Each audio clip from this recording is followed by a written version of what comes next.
निर्धारित करना कि हम कार्तिक के जो 7 नियम है, कार्तिक के महीने के जो 7 नियम बताए गए हैं, कम से कम हम 7 नियम में से एक नियम ऐसा पकड़ें जिससे हमारा जीवन सार्थक हो जाए।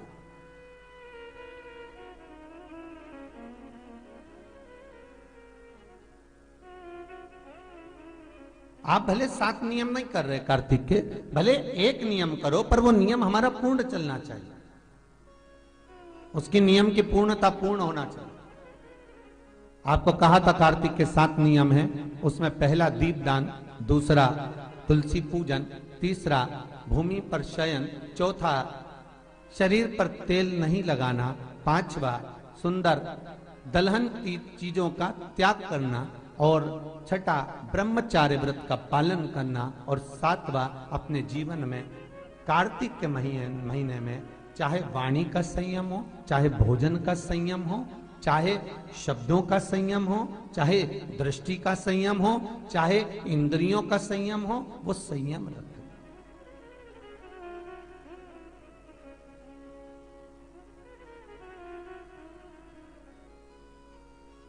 वो संयम धारण करना।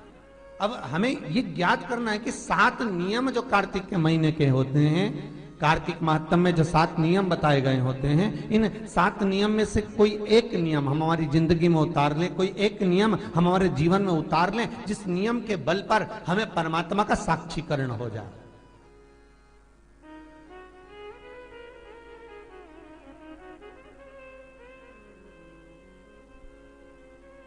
कोई एक नियम।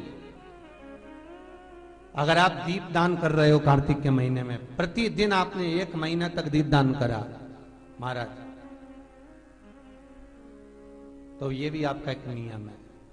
1 महीने तक आपने जो तुलसी में जल चढ़ाया, ये भी आपका नियम है। आपने अगर वाणी पर संयम रखा है, ये भी आपका नियम।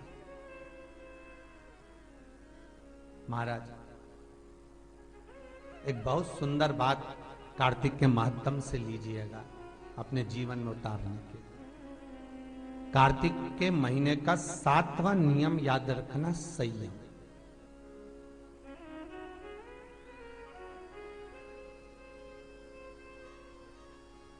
किस समय पर किस चीज का संयम होना चाहिए, ये हमारा